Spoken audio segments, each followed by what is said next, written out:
you very, very much for tuning into our first ever live YouTube panel that we've done on Just Get a Real Job. I appreciate everyone being here tonight. I think it's a pleasure to have the panel we've got in store, and I'm going to bring some people out in a minute, but yeah, just quickly to introduce, like, of course, as a lot of people listening will probably know, the TV industry in the UK is in crisis. Lots of people are out of work. Things have changed drastically. It's a really, really tricky time, and it is being talked about in some circles, but not enough. And I think it's important to have discussions like this tonight. So we'd never attempt anything like that on Just Get a Real Job. So there might be some tech issues, there might be some teething problems as we go on, but we're gonna do it, and I'm thrilled. So to sort of kick off part one, I'm going to bring out the wonderful Philip Ralph, who should be with us in a moment. Bear with me. I'm going to bring out the wonderful Ashley Dick, who is currently also has a company called Sonora, which are brilliant. And I'm going to bring out the wonderful Vito Malazzo, who we'd also had on the podcast before, who is a broadcast TV editor and a union rep as well. That should be everyone out now. There we go. There he is. How are you all? Thank you so much for coming on this panel. Just to quickly explain to the audience as well, that we do have obviously more people on the panel. We have the wonderful Naz Ahmed and Marcus Anthony Thomas from the Director's Take. They'll be joining us in about 20-25 minutes, and we'll sort of shuffle around the panel. Unfortunately, Hannah Bojar couldn't make it tonight because she's not well, so we wish her all the best. But Ash, Vito, Phil, thank you so much for being with us. We'll start with you, Phil. Do you want to quickly introduce yourself again? You've obviously been on the podcast before, and we did a fantastic episode with us last year, which is been so impactful. So thank you again for that. Oh, thanks, Jamie, and it's really I'm really chuffed that you're doing this tonight. So hello, everybody. My name's Phil Ralph. I'm a screenwriter and social media harridan of the current TV crisis. Brilliant. Thank you very much. Ash, you want to introduce yourself to the people watching as well? Sure. So I'm Ash. I run Sonora. I am an editor for broadcast TV and online content. And I started Sonora last year because the industry was in a precarious place, and I wanted to start talking about it and figuring out some solutions. Brilliant. Well, you're smashing it with Sonora, and I'd urge everyone watching, as well as subscribing and liking this video that's out now, to also go and check out the Sonora channel as well.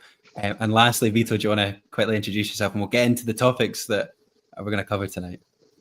Thank you, Jamie. It's great to be here. My name is Vito Malazzo. I am an editor and occasional director for television, and I'm also a post-production rep for the Scottish branch of Beck2. Right, you're actually speaking to us live from an edit suite in London tonight, so we really actually do appreciate you making the time. No, absolutely no problem at all. The door is locked. No one can get me to leave. It's fantastic. It's effectively a one-man hostage situation. Well, we appreciate you being here. So, of course, I've called this video "We Survived to 25. What Happens Now?" Of course, like, there was a lot of sort of talk last year amongst this crisis of survive to 25, things will pick up again, things will go back to normal.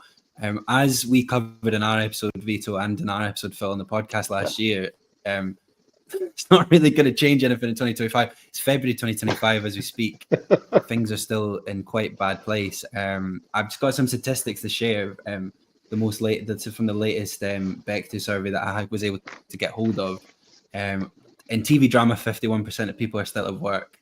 In unscripted TV, 75% of people are out of work. And in commercial, 57 people are out of work. Across the industry, they reckon that 38% of people working will leave in the next 5 years, which is, there's basically nearly half of the industry thinking of leaving completely, and half of the industry effectively aren't working at all. And if they are working, you're in a situation like myself, which I'm very lucky to be in, where I have a contract, but it's not long term, it's not sustainable. I can't really plan more than a year ahead at a time if I'm very lucky. So it's a really tricky situation. So I suppose the first thing we should maybe start, and we can maybe start with you on this, Phil, is just quickly recap how have we got to this position? What is going on with the industry for people listening that might not really know a lot about it?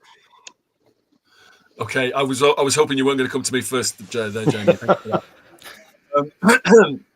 Listen, Ash, Vito, jump in if I miss anything or if there's anything you think I'm getting wrong here, because you know, well, Jamie's just nicked all my stats, so I might just go. it's a complex picture. I mean, basically, and we might disagree on this. My personal take, and I've been sort of, you know, both as a screenwriter and also somebody who's really passionately engaged in this over the last 18 months, I would argue that we're not in a contraction in terms of the amount of television that's being commissioned and made. I would argue that we're in a collapse.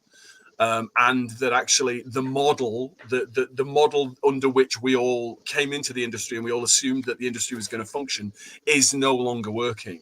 So, and there are a huge amount of reasons for that. I mean, obviously, the streamers came in and completely disrupted the model, which is what they aim to do. They call themselves disruptors.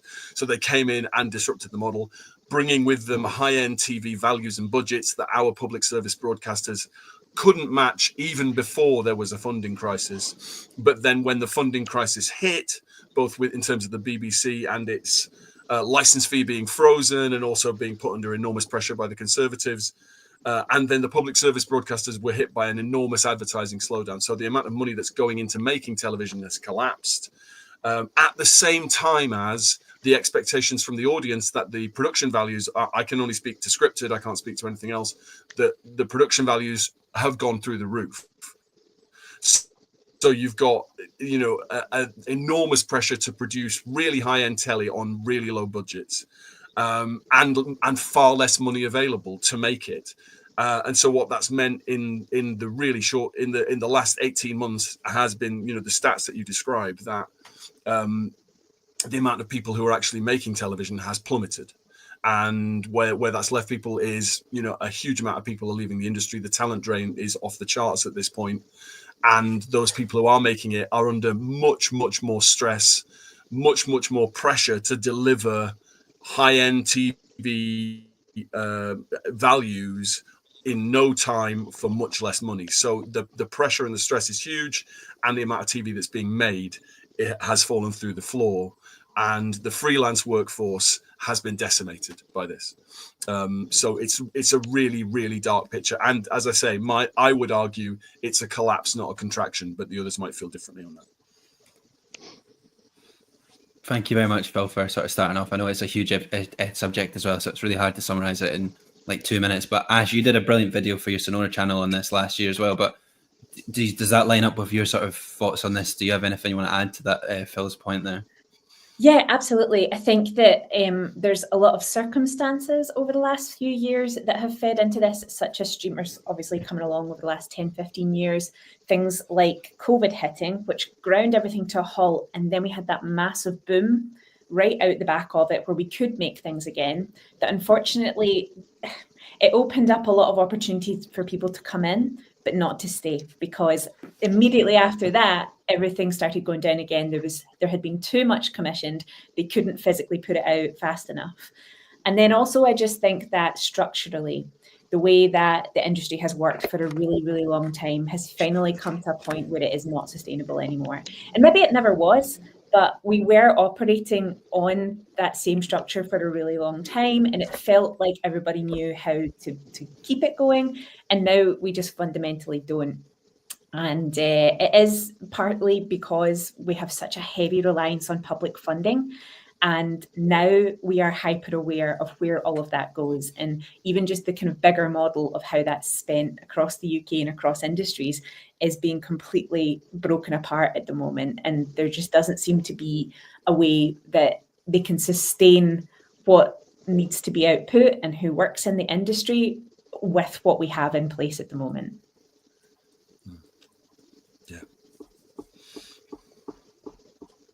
I don't know whether to keep going or whether. Thank you very much. I think my Wi-Fi. My Wi-Fi dropped out the worst. Yeah. Yeah, I don't. I'm glad my Wi-Fi came on just at about enough time to. I think I'd just love to jump in on what. Vito, it's over to you.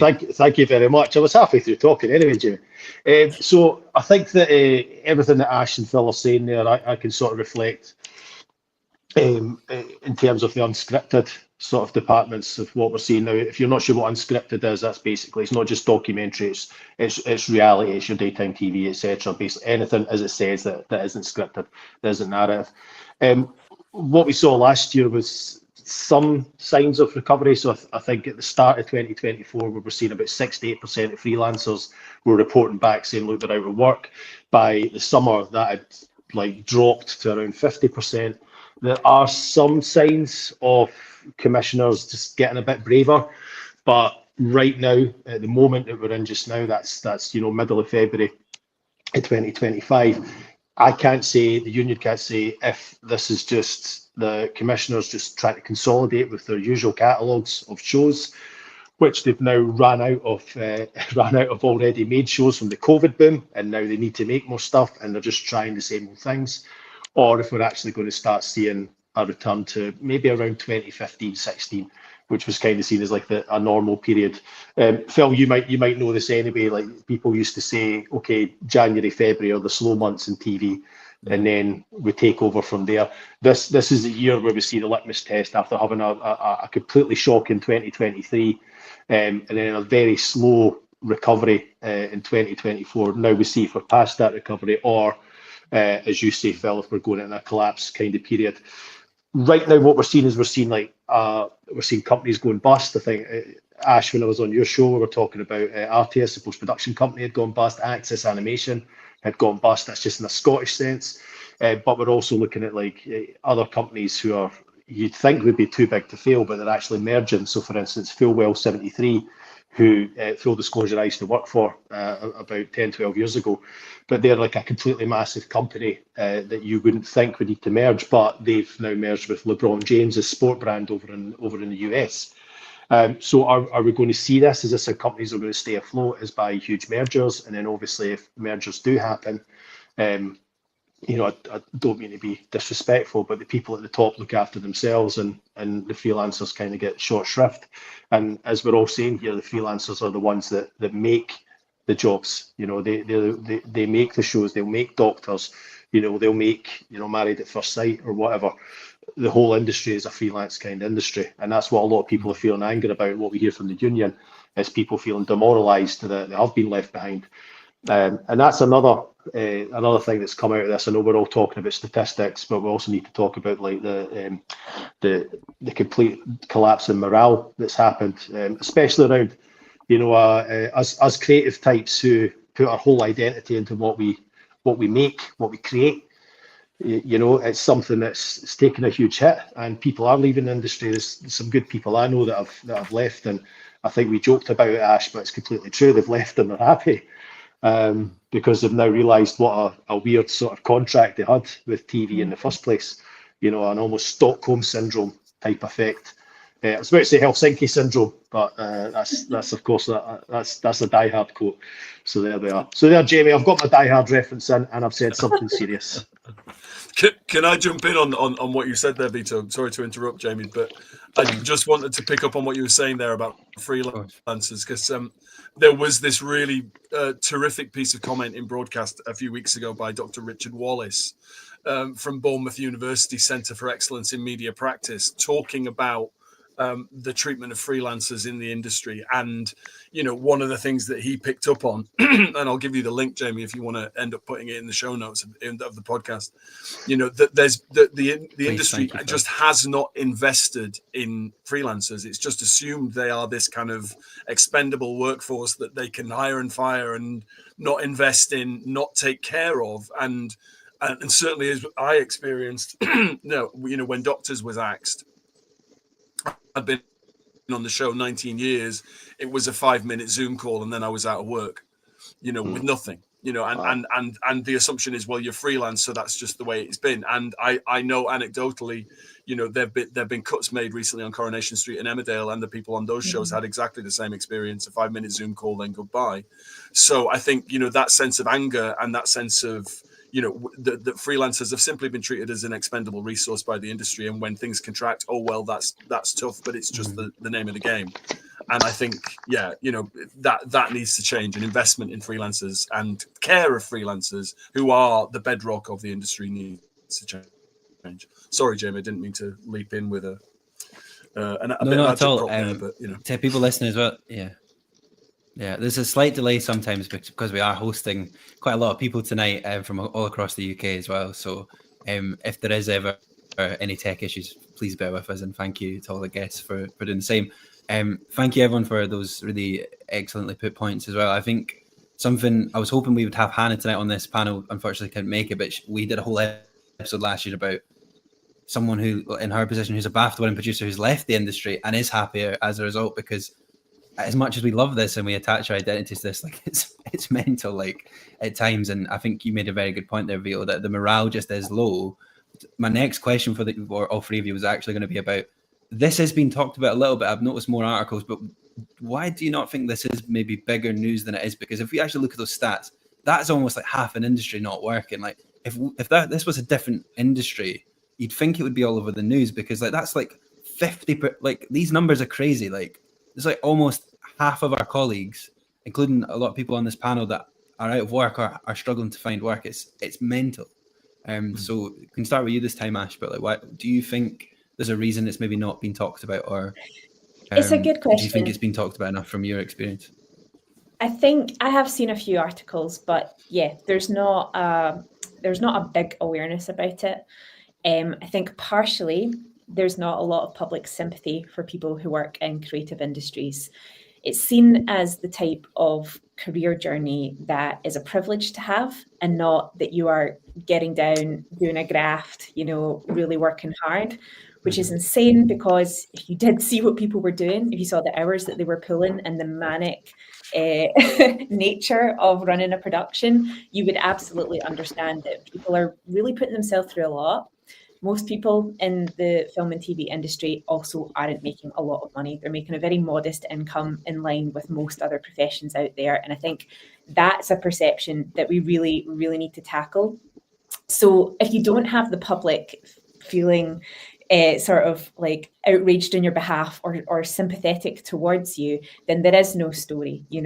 I've seen in the articles that I saw, there were people in the comments saying, "Oh, boo-hoo, you don't get to do your fancy telly job, you don't get to live your dream." And it's like, I'm sorry, what are we talking about? The same thing here? I'd show up to work every day the same as everyone else. I have parts that I like and I don't like. And fundamentally, like, the entertainment and the programs that we create, they're for everybody. It's not, television certainly doesn't have a barrier to entry. You can access it in so many different ways. And it does frustrate me that a lot of people don't relate the hard work that goes in the back end with how easy it is to open your phone and turn on your television and watch something that entertains you every day. And then I think another part of this is, I keep going on about structure, but it's because it's been something that I've been thinking a lot personally about, certainly since starting Sonora and looking more at the back end of how all of these things work. And I feel like because so much of the industry relies on public funding, everything that public funding is spent on needs to be heavily justified. So again, because people are so hyper aware of how their tax money is being spent or something like a license fee, there really isn't a lot of risk taking, and there isn't a lot of they're not being very liberal and sort of like trying to match up to these disruptors that have come in. So you end up with this real scarce environment where there's not a lot of risk. You don't see opportunities being generated as frequently as they are in other places. And then you have this like competitive survival nature amongst production companies, where previously they could rely that year on year there would be enough commissions. They would throw several things at the wall and a few of them would stick, and that was going to keep them going. But now we don't have that in place. Now a lot of production companies are being faced with absolutely nothing being commissioned and long periods of drought. Like we've said, that trickles down into the freelance world. People begin to not be able to afford to live anymore. And so they're having to take a step back. And with less people and ideas and that cycle beginning to break down, we basically are just losing all of the bedrock and all of the things that have been built up and been going for a really, really long time. So I think, in that respect as well, you have to look at, if you're going to highlight a problem, how do you highlight the reason for it, where the responsibility lies, and how you solve it?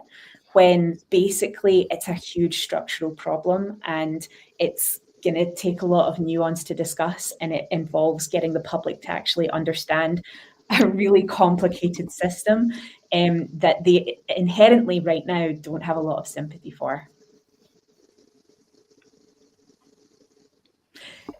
I'd like to end on a positive. I'll let you jump in. I haven't really driven towards one. But yeah, that's what my thoughts are on that at the moment. But one of the reasons I started Sonora was to create more awareness, and I think having discussions like this is one of the first steps. I think there are other projects out there that are highlighting it and making people more aware. Mm-hmm. Before I let Vito and Phil quickly jump in, thank you so much for that. So well articulated as well, Ash. I've had a few people messaging guests and stuff asking if we would consider having on this show, like why we haven't maybe got someone in a more influential position of commissioning power or something for this panel tonight. I have, reached out to some commissioners and stuff to have them on the show, but I actually wanted to have freelancers and people that are in the trenches, as it was, because I think we are all living this experience, and I think that's important as well. And just to be clear as well, we're not attacking anyone. We're actually trying to have a really constructive discussion as well. Sorry, Phil, do you want to jump in there? Yeah, you just got me all kind of excited with what you just said there, Jamie. If that's okay with you, Vito, I'll just jump in quickly. I think one of the things I echo everything that Ash said, and I think despite the fact that I don't know anybody who doesn't consume, and I hate the word, but consume a piece of television, a piece of art, a piece of music, a piece of film every single day. And yet the attitudes towards the arts and those who make them is one of, well, they're just a bunch of entitled, privileged people. And my experience is that couldn't be further from the truth, both in terms of pay and in terms of the experience of working in the industry. So that I think that needs to change, and we need to, and part of the reason for that, I think, is, we saw it like with the BAFTAs at the weekend. We are a public facing industry that thrives on spin, that thrives on celebrity, that thrives on the shiny. And I think probably one of the reasons why, if you reached out to more high profile people, they weren't necessarily keen to come on and talk. And one of the things that's been my big bugbear over the last 18 months is I want to know where those people are and what they think about this, because they're not speaking up. And I think part of the reason for why they're not speaking up is because of that thing of everything in our industry is lovely and great, and we're all good friends, and it's shiny. Well, actually, no. So many of us are going to the wall, so many of us are suffering, and I want to hear from the leaders. And I think that it's very difficult to speak out, because to speak out is to be seen to be a troublemaker, and the fear of that being detrimental to your career, or I don't want to work with that guy. And we're an unregulated wild west of an industry, and that can really impact. So I think to have these conversations where we're not pointing fingers, because we're all in this together, I think will make a huge difference. But I think it's one of the key factors. And then finally, just to pick up on, yes, so much of the TV and film does benefit from public funding, and I think one of the problems around that is public funding has so much of a microscope on it now that it means people don't want to take a risk, at the same time as they are supposed to get a return on that investment, which means they need to sell stuff that will sell around the world. So what that means is they're not going to take the risks on the more niche, more esoteric, strange things. They want to sell things around the world. So there's a whole raft of factors. Sorry, that's just a bit of a splurge. Not at all. No, thank you very much for that. I completely echo what you're saying. And as I say, we aren't criticising anyone. We're having an important discussion, and I hopefully will be able to get some more people from different parts of the industry to talk about this. But as you say, it's hard, and I appreciate everyone also being very willing to come on and chat about it, because there is obviously always risk attached. Vito, I suppose in your position in the union and stuff, have you heard a lot of people in senior positions acknowledging this issue, talking about it, or do you think it's been swept under the rug, or people are sort of... I think a bit of both. I mean, I think a bit of both. I think this is where, I'm happy to mention the name of Peter Strachan, who I think we've all seen in the last month to 6 weeks, has done the math, especially with Scottish productions, and said, look, this isn't happening. if you're not aware who Peter Strachan is a freelance director who raised questions about how many people based in Scotland were actually being hired by the show Traitors, which is based in Scotland. And this came on the back of the host of Traitors US, which is Alan Cumming. And Traitors US, just to summarise, Traitors US is shot in the same location as Traitors UK, but it has a different host. But the Scottish host of the US version said, why aren't there more Scottish people here? Alan Cumming, of course, being a very famous nationalist. Don't worry, Phil, we love you. And what happened then was Peter Strachan decided, I'm going to look at the numbers here. And he saw that actually the number of people that worked on Traitors who were based in Scotland were actually, it was actually around 4%. And that had gone down. This was at the same time as Hayley Valentine, who's the head of BBC Scotland, had gone down to London and spoke to the government and said that actually, everything's fine effectively and people are being employed. And Peter Strachan was the one that went, well, no, it's not fine, actually. And I've been watching the Facebook group steadily grow from 15, 20 people to now I think it's up to 300, 350 people who have joined Peter's Facebook group, which is called SUST, Standing Up for Scottish Screen Talent. So we're saying not be critical. I don't want to be the person that is critical, because as Phil's saying, you never want to be seen as difficult. But I think what Peter's doing is maybe taking the burden on himself a bit much, and I'd love to say I stand with him and say, look, we're not wanting to criticise, we're not wanting to be difficult, we're just wanting to say that right now, reality is not lying. I know we're in the second Trumpian era, but reality is not lying here, logic is not lying here, like the jobs aren't going where they should go. And one thing that is relevant to what we're chatting about here is the fact that the people in charge are being silent about that, or they're trying to sweep it under the carpet. You're talking about the BAFTAs there, Phil. There was, last year before, there was BAFTAs decided to just completely forget the role of production managers, which caused a huge rumpus. So I think that there is the shininess, there is the sort of entertainment side of things that want everyone behind the camera to just shut the fuck up. But I like to think that actually, people are getting seen as more, as essential to it, especially as we're in this kind of, I hate to say this because we've been saying it for like 5-6 years now, but this like post-Me Too era where people, well, for instance, like Greg Wallace this year, people have been called out. So people actually in front of the camera realise that they have to acknowledge the behind the camera talent, not just in a representative way, but actually to understand what the roles are. So yes, of course, things like BAFTA and the Oscars, like they're the big totem poles that we all gather around.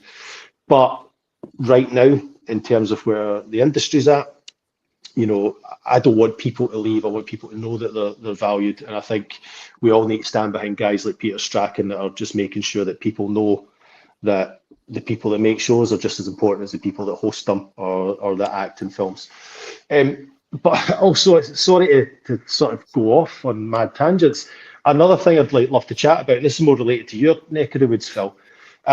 We've got one of the frontrunners for the Oscar Best Director, Brady Corbet.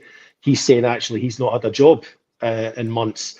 And this isn't a new thing. I remember like 5-6 years ago, James Gray, the great director of films like Ad Astra and We Own the Night. He'd come out and said, well, actually, he can go months without working. And it's basically only because one of the people he worked with earlier in his career happened to be Brad Pitt. And Brad Pitt just realised he hadn't phoned them in a while, that's how he got a job, So if you've got really good directors saying, look, we took 7 years to make The Brutalist, we had to go and make it for, a fraction of the budget. We had to leave our home country to go and make it. I think it was filmed out in Hungary. Then if that's what the elite is saying in the trade, and then we're saying it at the middle of the trade, then Jesus Christ, that's something that people at the very, very top need to understand. It's not just the people being difficult because, they weren't hired for season 37 of Homes Under the Hammer or whatever. It's actually the top of the top that are saying, look, this system isn't working for us. So I know what we're saying about not criticising people at the top. I think that, we do have to say, look, all due respect, but we need answers now, and we need to stop talking about it. We need to stop saying, right, okay, well, we'll have another meeting about this, shall we? Or we'll have another Commons inquiry. It's like, no, great, let's just fucking fix it. Yeah, I just briefly, I'll come back in there. Sorry, Jamie, because I know you're looking at the time. But the one thing that I've been saying, for the past 18 months, really, it is about, this is not sustainable systemically. It's exactly what Ash, I think, has been saying. Yeah. It is not sustainable systemically, because what you're doing is basically allowing the metaphor I keep saying to anybody who will listen, because I'm passionate about this. Effectively, the industry right now is the Titanic, and those in the engine room and those in second and third class are drowning, whilst everybody on the boat deck is enjoying the band, thinking the ship is fine. And that is not sustainable long term. If the people in the engine room and in second and third class are not all right, nobody's all right. It just won't work as an industry going forwards. So that's what needs to change, and it needs to change soon before we lose all of this talent. And the other thing I would say is, money is constantly being poured into, and I hear it all the time about schemes for new people to come into the industry, new writers, new directors, new everybody. That's fantastic, but if you can't sustain people who are already in the industry, then it's immoral, frankly, to put resource into inviting new people to come in if they can't then sustain themselves too. So it's about sustainability on a systemic level for me. I'd love to come in on that if I can, and I think that although I do enjoy a tidy Titanic metaphor, although it is my least favourite James Cameron film, I have to say. Well, actually, Avatar 2 is rubbish, but anyway. Right, what I do have to say is you're completely right about the people on the boat deck, but remember, some of the people on the boat deck ended up surviving the Titanic, and that's what I'm worried about. Is I don't think the industry is in full collapse, but I think it's coming into a situation where it's only sustainable for certain people who can afford to be storytellers, who can afford to be directors, etc. I think we need to worry about, if you want to use this word, and we need to worry about the industry's working in middle class, and it's not even a middle class now, it's a squeezed middle class in there, because if we've only got people who can afford to take months out of work, but they're the only ones that have got the contact network, or sometimes pre-network coming from whatever schools or universities, then what industry are we leaving behind? Because we're already seeing trends where people are abandoning television and cinema for YouTube, for content, because they just feel more connected with the creators there, and that's that. I agree to an extent with what you're saying, but I think I'm just worried about what industries we're going to be leaving behind.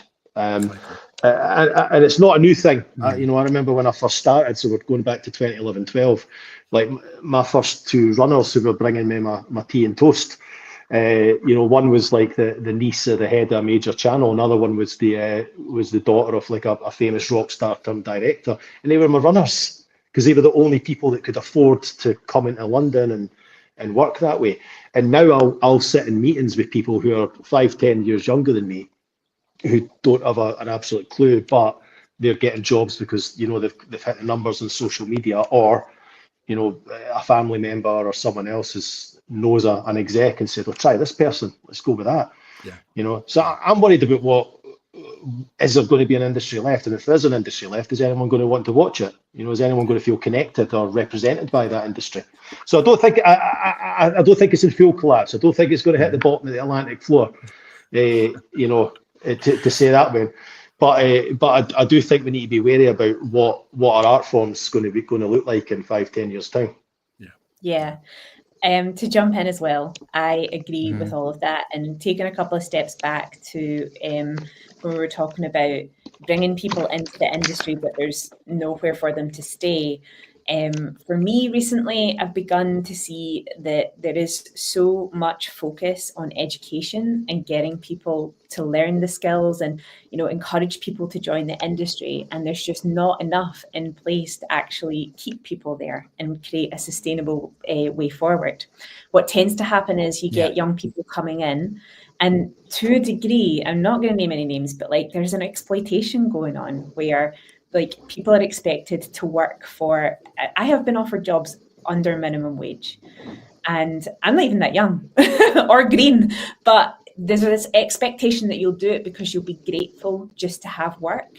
And then what happens is people work in those unprofessional environments. People have a stacking of job roles as well. So you're not just a runner, you're also out shooting B-roll. You're also doing a wee bit of edit assisting. You're doing a lot of different things, and you become this sort of jack of all trades that does a bit of everything. Your job role consistently changes role to role. And then you have people who haven't had the opportunity to really spend a lot of time getting good at one craft, and really focusing on something and moving up that ladder in the traditional way. And what you lose there is the expertise.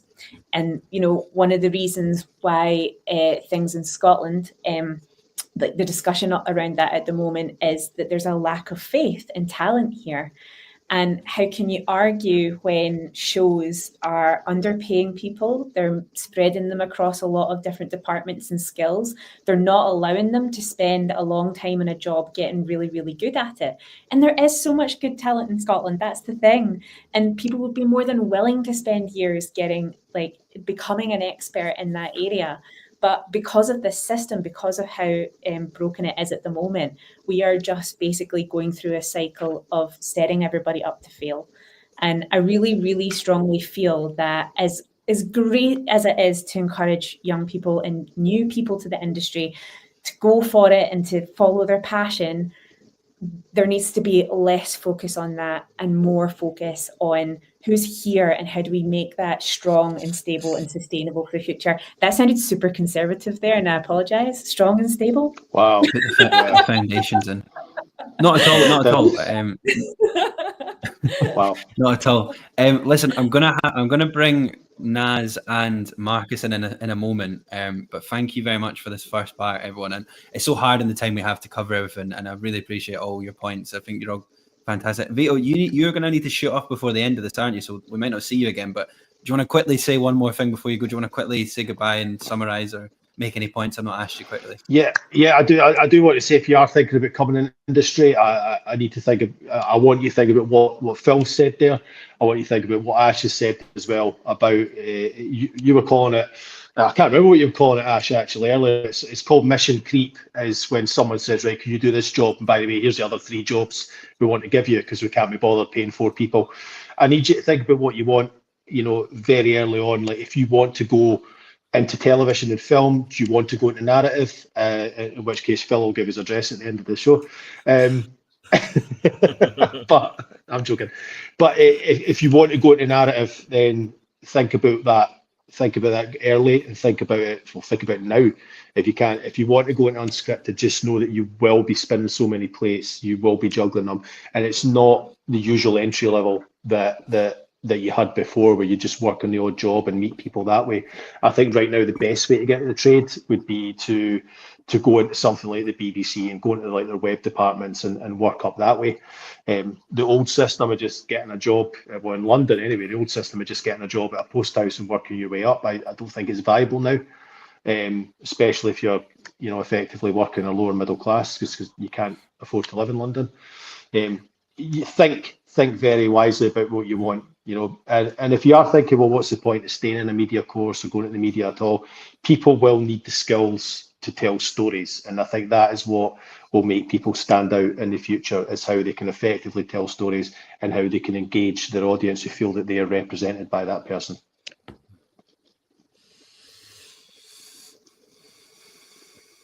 Yeah, brilliant. Thank you very much for your time tonight, Vito, and pleasure to have you back on. And Phil and Ash will get you back on. Just to say to people watching as well, we're going to do a Q&A, so get your questions in. We will try and get your questions to the panel if we have time as well. So thank you very much, everyone watching.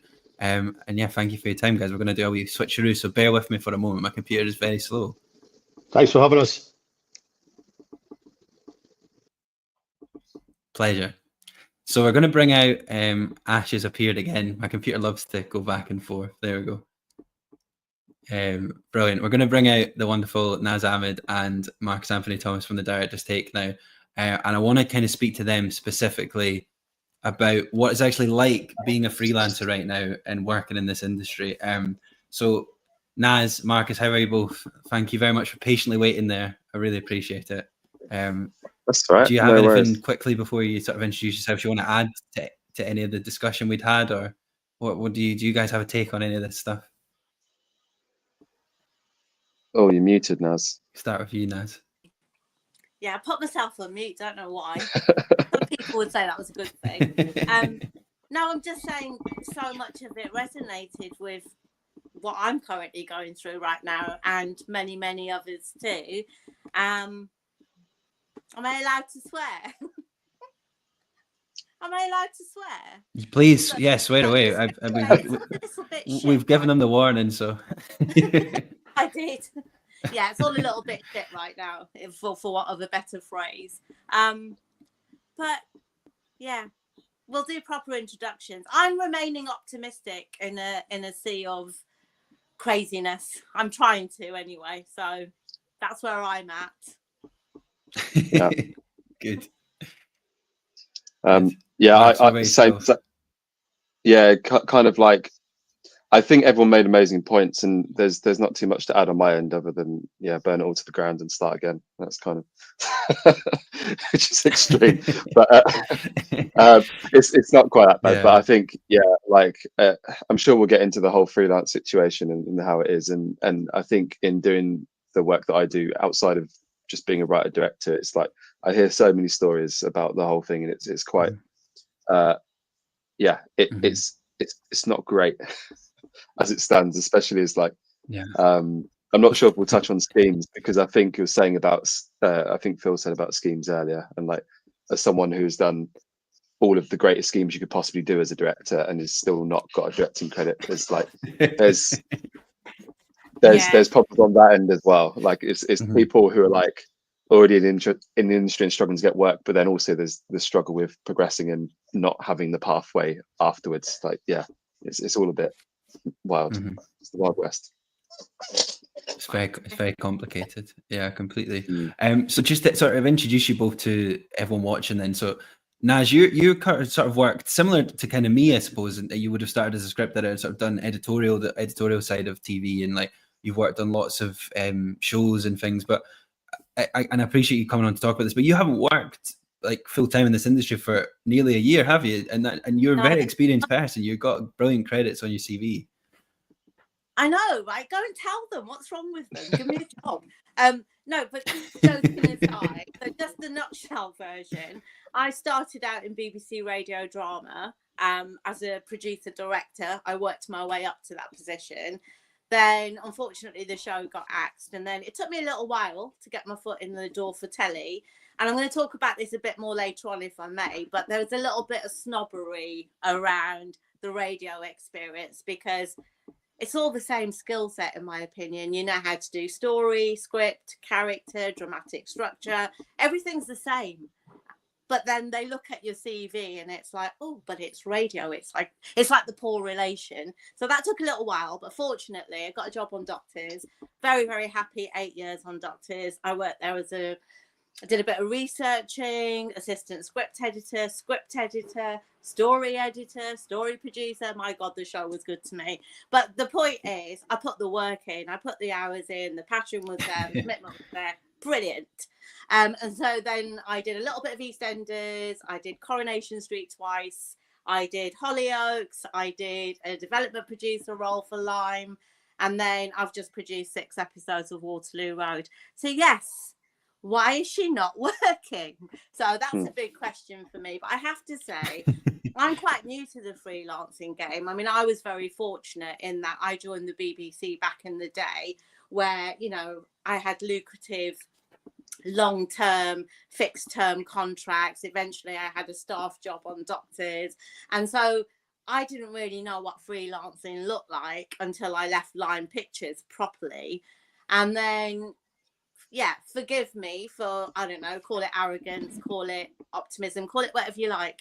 I left Waterloo Road last April, having done 6 episodes. You know, this is a prime time drama for the BBC. And I walked out of there going, oh, I know it's not great out there, but I'm going to be okay. I've got shitloads of experience. Of course, there's going to be a job for me somewhere.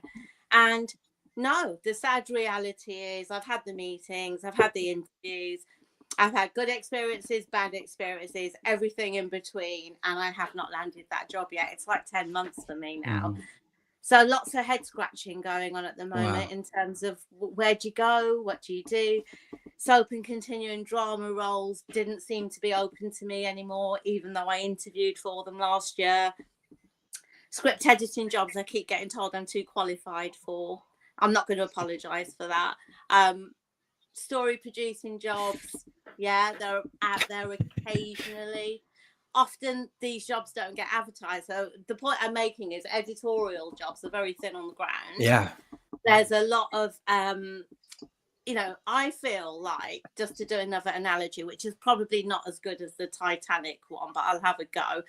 I currently feel like I'm trapped in a game of hungry hippos with everyone I know in the industry. So we wait weeks and weeks and weeks for a job to be advertised. And of course, because I'm a nice soul, I post the jobs everywhere, even the ones that I'm applying for, because I want it to be a level playing field and may the best person get the job. But everybody's applying for the same job. So for example, if I apply for a development exec job, every single script editor, storyliner, development exec, everyone I know in that arena that I also exist in, they're all applying for those jobs. And I think I might be wrong about this, and I'd be happy for someone to prove me wrong. I think often my CV gets looked at and people kind of think, why would she want to do this? She's done this before, like sometimes 6 times over. She's a producer now. Well, I'm applying for them because they are jobs that lend themselves to my skill set and my passion, and I want to work, right? That's it. It's that simple. So, yeah, that's where it's at.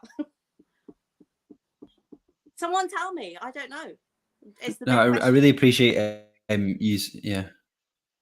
No, yeah, it's mad. No, it's crazy. I really appreciate you being honest about I've not worked and stuff the last 10 months, Naz, and you do share everything. I always see you all the time on all the platforms. You're always sharing these jobs, and that's really useful for people as well. And really kind of you to do that. And like, I think what's so strange about it is a lot of the another thing, which obviously this isn't in every instance, but often when you apply for these jobs, there's already someone in house that they lined up for the job, but they have to advertise it. So you're going through this process of interviewing, but you're never going to get the job anyway because there's someone that they'd earmarked for the job. So it's almost like a bit of a smoke and mirrors thing anyway.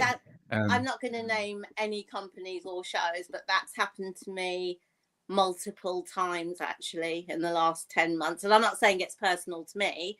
I'm saying you come away from the end of that process thinking, did they already know all along? In which case, why put everyone through this massive process? So I don't know. It's quite interesting actually, and it'll be interesting to see what Marcus thinks, because you just touched upon it. Like all this stuff about schemes and initiatives and this new sexy kid on the block known as a talent pool. And this is a controversial opinion from me probably. Why are you inviting us all to come and sit in a talent pool and go through additional layers of process where the reality is you probably already have someone there who could step up and do that role? So I've got really mixed feelings about talent pools and initiatives and schemes and entry level stuff. And I'm not saying that's not important, because everyone needs a foot in. I needed a foot in once upon a time. But what I'm saying is, where's the training? Where's the money for people like me who are mid-tier now, produce an hour-long show? What's my next step up, and who's giving that to me without me having to rely on going to people like Screen Skills or seeing what else is out there and upskilling in a different way? Where's the training to keep people like me who've got masses of experience in this industry, where I'm sitting in Last Chance Saloon? It's going to be like now or never at some point soon, isn't it? What do you think, Marcus? Yeah. I mean, I can only speak from the perspective of where I'm at, which is relative outsider, I guess. But yeah, it feels quite criminal. And for me, I think it's just hiring practices across the board. Basically, it seems like the whole industry is just screaming out for like a mediator, because it's not practical to keep throwing out jobs to everyone for open tender constantly because of the quick turnaround, and it feels like you'd need an entire recruitment department within every single production to take hold of that.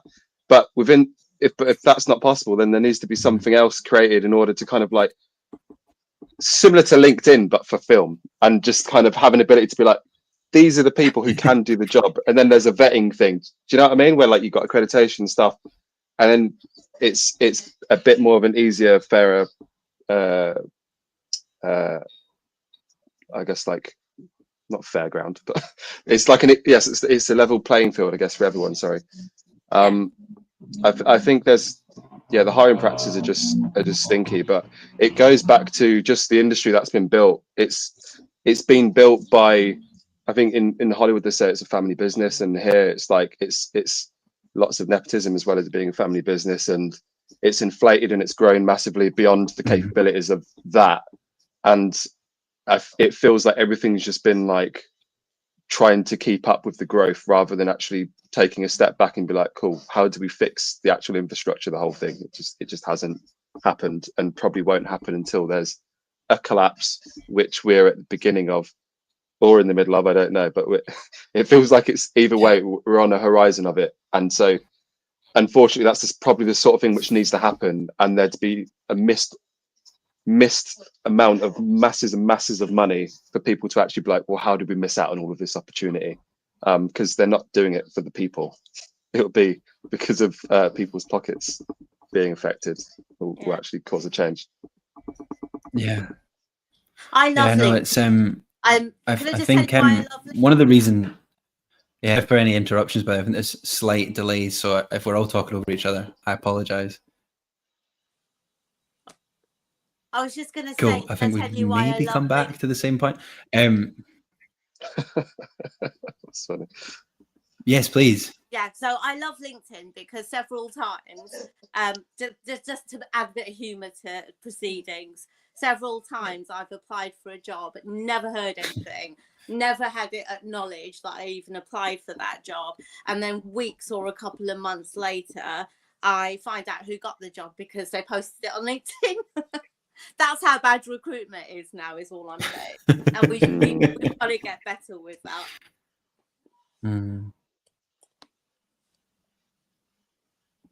No, completely. I just wanted to say as well, one of the reasons I was really wanting to have both of you on this panel as well is, from the outside, it looks like a lot of the time it looks like people are doing really well. So because of your CV, Naz, like people will think Naz is really experienced. She's got all the, and because Waterloo Road comes out later, they'll see your credit on the TV and go, Naz has just produced this show. And because Marcus as well, like you do a lot of things the directors take, it looks like from the outside you're smashing all this stuff and you're on all these panels and you're making these short films. So there'll be a lot of people that are watching from the outside going, oh, he's killing it. But the reality is that that's not the case. Like, as you say, Max, you're struggling to get your first credit as on a TV show or a film or something in the industry. And as you said, you haven't worked for 10 months. Like, this is how warped the perception often is as well, I think. Yeah. The episodes of Waterloo Road that are airing at the moment for series 15, and I produced 2 episodes. That was done 10 months ago and they're airing now. So yeah, it looks like I've got a recent credit, but actually that work was done a long time ago and it's been quite a different story since.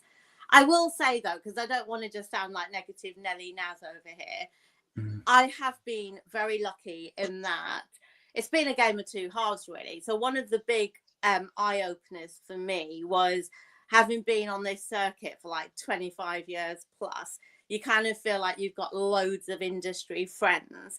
And sad to say, there's so many people that I don't hear from anymore. So it becomes a very lonely place as well. And then you kind of realize that actually you're more useful to people to know when you're working. And there's a difference between having friends in the industry and people who are friends with you because you're in the industry, if that makes sense. But the other side of that coin is, I've been very lucky. You know, I've reached out to people who don't have a job for me, but they've happily had generals with me. People have given me advice. They've name dropped me in rooms. So like, these are people that I didn't know prior to leaving Waterloo Road 10 months ago. So what I'm saying is it's broken, and some people are not behaving particularly well right now, as I'm sure we know. But there's also a whole plethora of people out there who are still really supportive and listen and get it, and they've been there once upon a time themselves. So those things keep me optimistic that there's still some good uns out there who do want to see change, who do want to see it get better again. And it's a case of just finding the right people to align with, I think. Yeah, no, for sure, for sure. I wanted to ask you both. Well, this actually ties in perfectly. How the hell are you keeping going? Like, how are you keeping morale? Vito touched on this earlier. Like, morale is feeling really low. Marcus, I'm curious to ask you this because, like, you obviously do your podcast while you're speaking to a lot of industry professionals, like I do myself. And like, what's your sort of what's the temperature check from your perspective on this, and how do you personally keep yourself motivated to keep going? Yeah, so I guess for me, it's the fact that I love films. So that's the only thing. I think for the last few years, there's various times where I go on like a trade on Twitter, like late at night, not just event really, because I can't sleep. And there'd be moments where I'd be like, it's I've done all the schemes, I've done all this, like it looks like I'm doing well, blah blah blah. But actually, like the only thing that's keeping me in the industry is my love of film. Like I'm like, I had a career in corporate video before. Like I should realistically be going and doing that. And making an actual wage and being able to kind of like support myself. My free time is my free time, and it would make way more sense.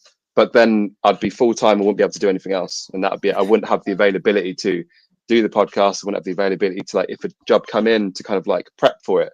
I wouldn't be able to write my own projects. Like, so what I had to do last year was basically like start a new career from the jump, from nothing, become a teacher. And kind of make that work, and kind of like take a hit financially in order to have the free time to attack the thing. So really it's been about just trying to find a way in and focusing in on what I have control over, because I've been available to direct TV. I'm trained to do that. I've had lots of meetings and stuff, but I can't do anything unless a job comes my way through an agent or I get put forward for something. Like I'm kind of a bit paralyzed until that happens. So all I can do is like focus on writing projects, developing projects, having meetings, and like getting my work out there, being as visible as possible. Like the podcast helps a lot with that, and also I get a lot from it. But yeah, it's wild, and it's not just me. Like, I guess so even yesterday, like someone randomly like saw me in the street who messaged before on Instagram. They're a fan of the podcast, and like they're a working director. We have lots of working directors kind of listen,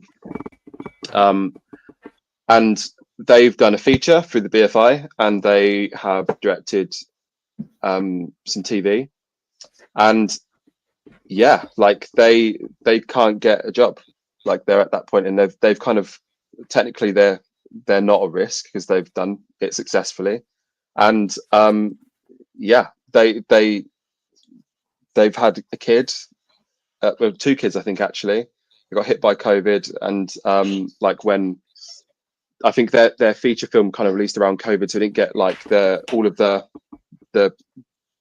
festival stuff it might have done, or exposure it would have done in the cinemas, and yeah, and they've just been kind of struggling ever since, and struggling to get the second feature done. And that's not in isolation. Like we've had an episode with Sam Masood. If you go back and listen to that, he directed the first season of Borders, which is a very successful BBC show now, and he was like the lead director on Bulletproof.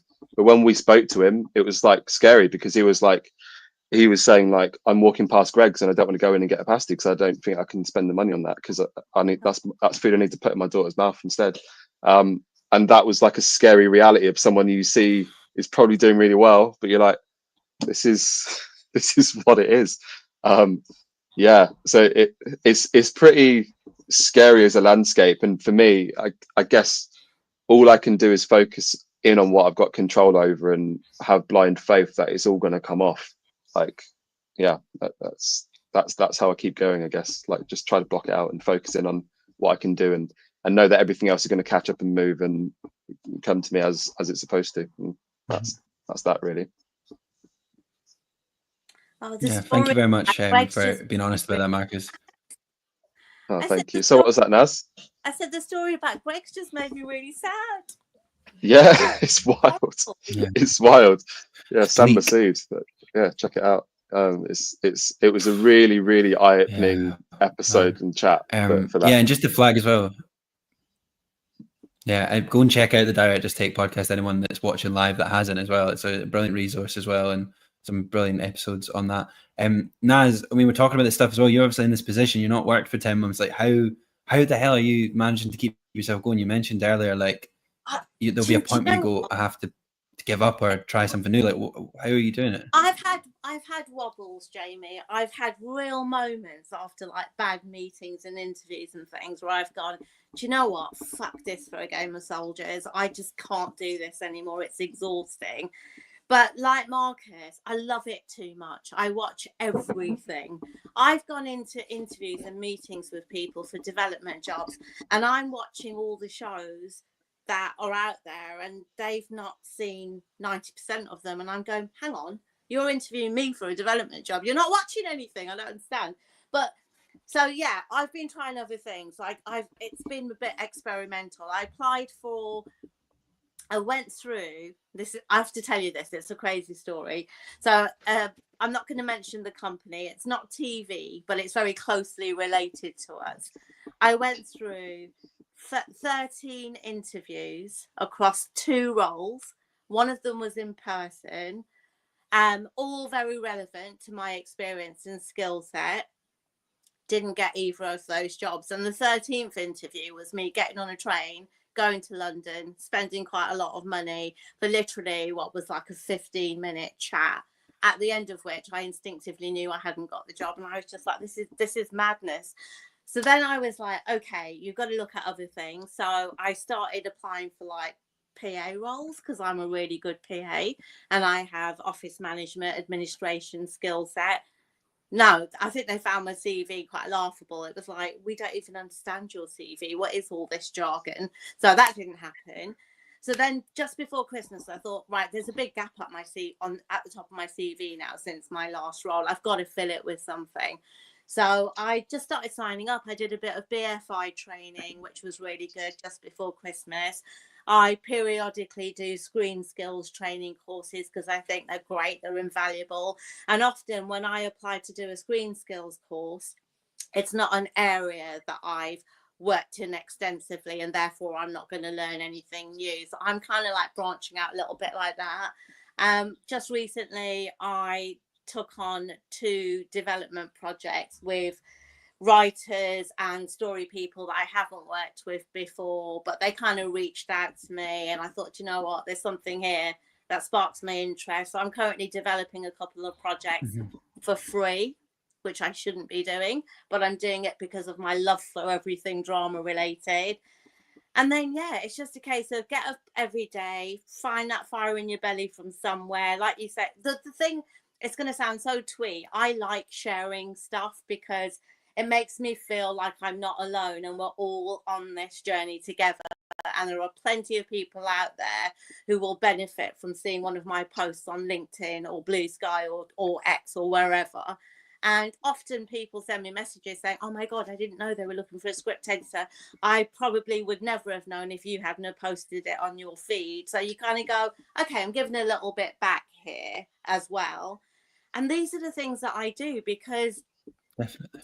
Your mental health absolutely nosedives at times. It takes every bit of reserve you've got in the tank to get yourself back up again and keep going.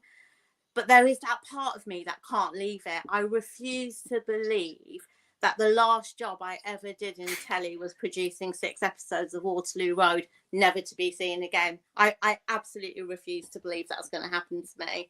And that's motivating me, actually. And then I live back at home in Birmingham. I don't have you know, I'm not married, I don't have children. Obviously, I have outgoings like everybody else, but you know, I put a little bit of money away towards the end of Waterloo Road because I knew I was walking out into a slightly precarious situation. I mean, that's you know, on its last legs now.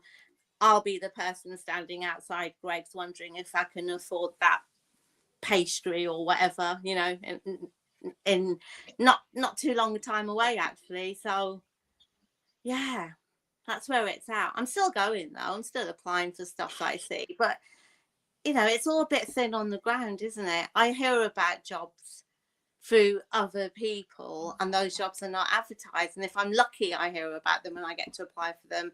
More often, no, you don't hear about the jobs. I mean, I'm back in Birmingham now, and can I just say before sorry, I'm on my soapbox a little bit, I can't help myself.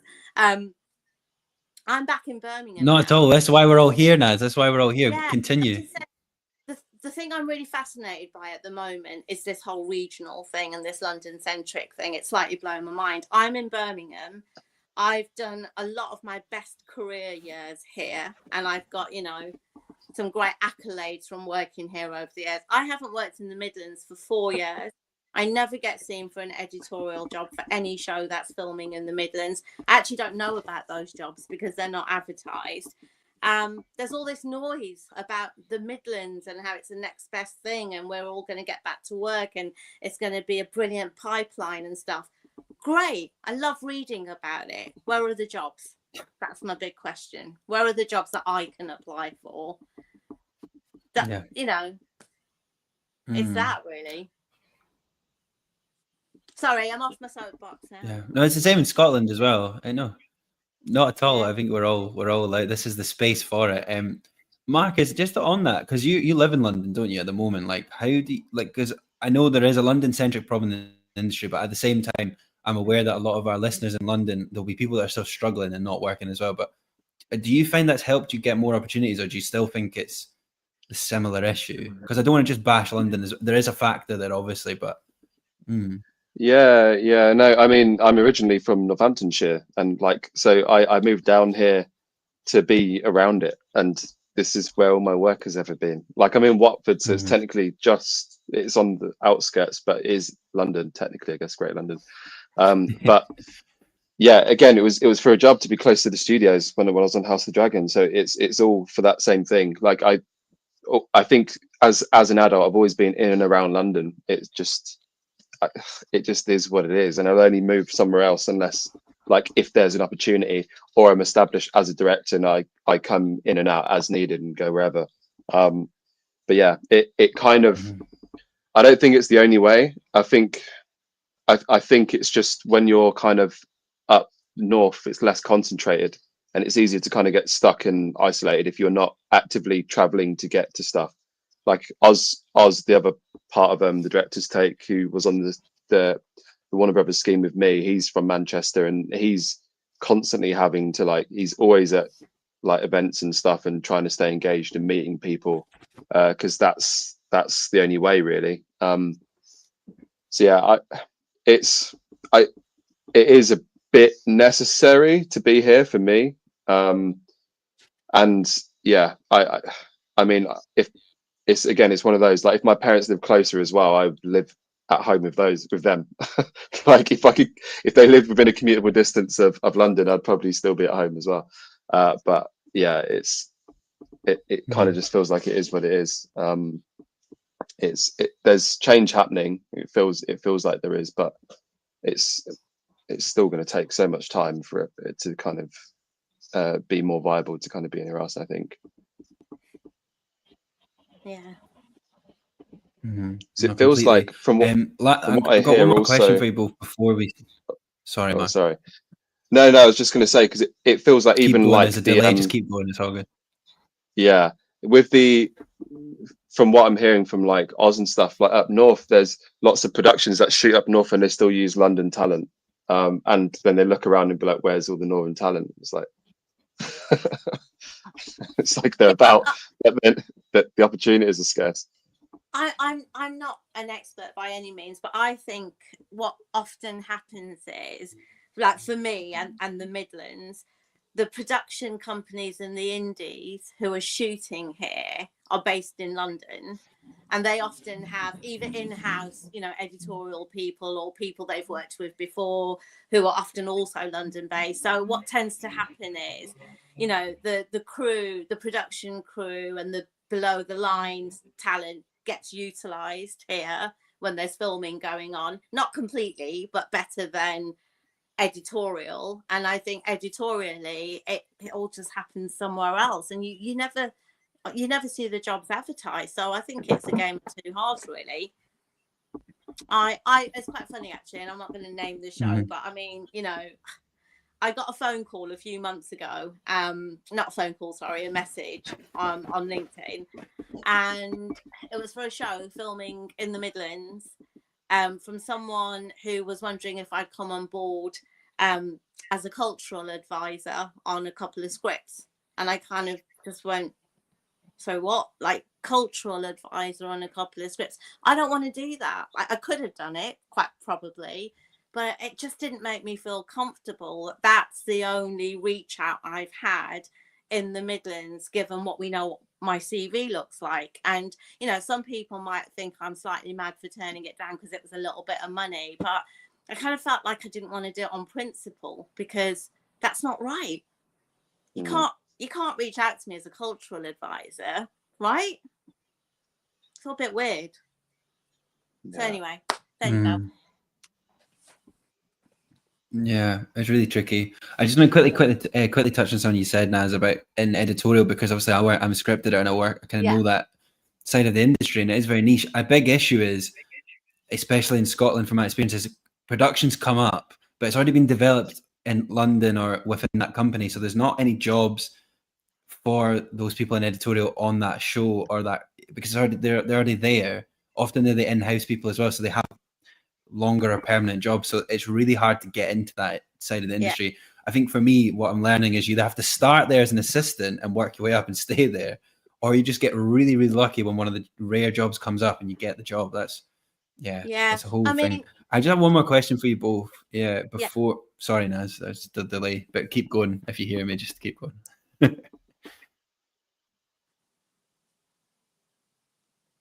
Oh, were you waiting for me to speak? Can't remember. You can finish your point. Sorry, I'm just letting the delay catch up. It was just a very quick point that, I totally agree with what you just said about the editorial roles and stuff. Unfortunately, I still think there's often a little bit of snobbery in this industry that isn't useful to people like me. So what I mean by that is, I haven't got high-end TV drama experience. I watch all of them. I could analyze them and do you a script report after every series probably, but I've never worked in high-end TV. So what I'm often finding is people are kind of going, oh, great, yeah, we're looking for a story producer, but you're not the right kind of story producer. Or have you ever worked on a high-end drama series, or high-end this or high-end that? And it's just frustrating, because actually what you're doing in making such a point about that in a recruitment process is you're dismissing really valuable experience that has come from other places. And I get the whole HETV thing, but how are you supposed to get the jobs in it if you haven't got the experience in it, and people won't give you the job because you haven't got the experience in it? So you're trapped in this circle that never goes anywhere. So I just wanted to make that point. That often happens with editorial roles too. I mean, I've lost out on jobs. You know, I've got 300 hours plus script and story experience in the arenas that I've worked in, but I still lose out to people on jobs who have got 6 hours of a HETV series. So a lot of onus is put on that. And actually, I'm now looking at ways that I can get into that, but in a different way. And that's proving just as hard as actually applying for jobs. So it's tricky. No, completely. It's really tricky. It'll be similar for Marcus with being a director. Do you know what I mean? It's like needing that first credit to get to unlock that thing. And it's like, it's that circle. It's like, well, if I don't have it, how, it's tricky. It's really tricky. There was, I don't want to speak for Oz, but there was just a quick anecdote of just one of his friends was offered a second unit directing gig, and his friend wasn't able to do it because they actually work in corporate. And then they suggested Oz instead. And they looked at Oz's CV and said, like, he doesn't have second unit directing experience. No, we're going to go for someone else. And it's like, and Oz is, as you know, Oz is very highly trained. He's been working doing corporate commercials for ages, budgets of 6 figures. And like, he's trained in high-end TV, as I was. And he's done all the short films, all the awards, but they just saw they didn't have a second unit credit. It's like, he can do that. But yeah, that's the landscape we're kind of dealing with. But and then what I've seen is that actually, not to kind of slag off producers, but I've when productions are in a bit of a hole, I've seen that some producers have been elevated to the role of second unit director to kind of do a couple of days of shooting. It's like, and that's an opportunity which is then taken away from someone whose actual career and aspirations. Yeah. Like, it's wild. Yeah. Anyway, it's mad. Yeah, no, just I'm gonna ask you both one more question, and I'm gonna bring Phil and Ash back in, and we're gonna look to the future optimistically. So again, everyone watching, please subscribe to the Just Get a Real Job YouTube channel, and yeah, get your questions in if you have any as well. But we touched on mental health, but how are you both protecting your mental health at the moment? Like, in this, I think I asked you this, Marcus, when you came on the show last year, but it's a bleak time.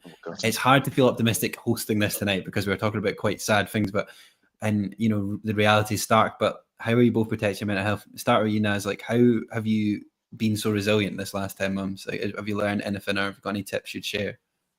Yeah, I just pop lots of anti-anxiety drugs every day. No, I don't. I'm joking. I don't know. Like I said, I have bad days, and then I'm very lucky in that I have, 3 brilliant sisters who I have a great relationship with. They are like my best friends. They have never worked in telly. None of them work in telly, but they understand the impact it's having on me. And so, they're able to be there in those moments when you really need support. I've got some really good friends, and I don't have a massive circle anymore like I used to have in my 20s. I have a very small, tight circle of people who are good for me, and I'm good for them, and they make me feel good about myself. So I've got lots of people that I can reach out to in that way. And I just keep myself busy. Like I said, I'm doing these development things now. So, that keeps the fire going. I watch a lot of stuff.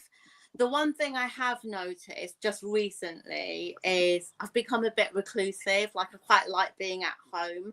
So suddenly I'm not going out and socializing in the way that I used to do before. And actually, I don't want to, and it's really weird. And I've got a really good friend who said to me recently, you do know you're turning into a hermit, don't you? And I was like, well, no, but also maybe it's winter, I don't know.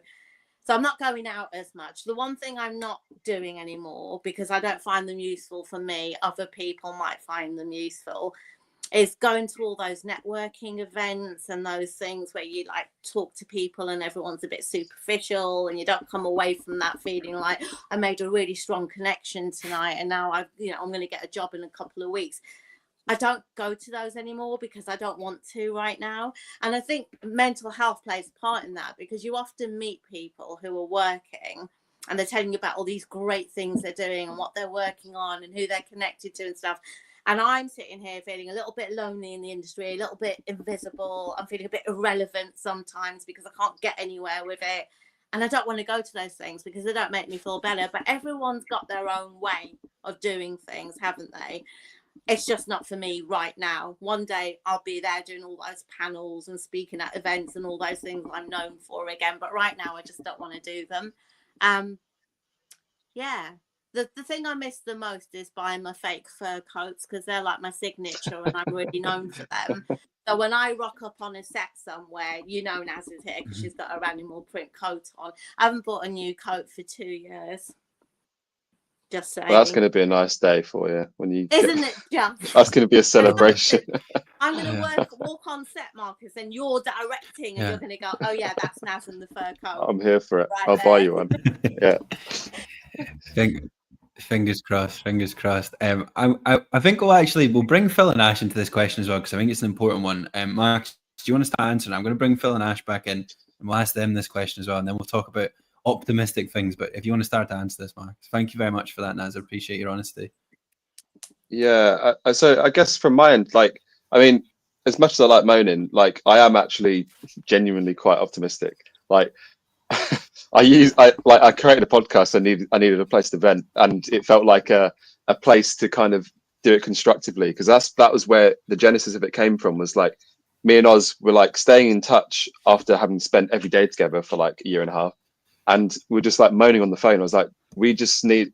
I wouldn't advise this for every like couple of guys that like speaking, but like we was like, we need to channel all of this sort of anger into like something constructive. Otherwise, it's like, we know what the problems are, so like we just need to kind of like use it as a way to help.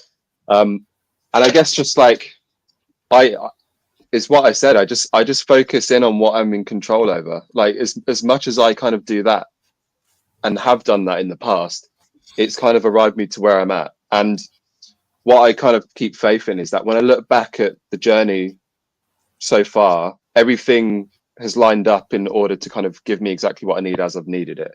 And that within that means that sometimes, like last year, I didn't make a film and I didn't get anything in development and all that sort of stuff. I was still moving my projects forward, but like, it was on paper, directing wise, it was like a slow year, but I made myself financially stable last year. That was like really important. So like, my agent left the industry last year is a whole thing. And why I mention that is because like, I think he struggled with the industry dropping like in a big way in itself, and the pressure of like having to get his directors work who had mortgages and stuff that he needed to pay. And that was what he struggled with. And looking at that, and people like Sam Masood, who I referenced earlier, was like, if I can build a sustainable career like outside of it, it puts less pressure on the other stuff, and it gives me the freedom to drop out and kind of develop my projects if I want to take 6 months out. I'm not going to be like reliant on getting the next TV gig and things like that. So I'm like eternally optimistic. As much as I enjoy a moan, like the analogy which I throw out all the time is that like I lie on top of the waves and just have faith that I'm going to end up where I'm supposed to end up, because there's no point trying to fight the tide. And within that, I'm going to moan on top of it the entire way, but ultimately I've just got to lie on top of it. I love that. I love that. That's brilliant.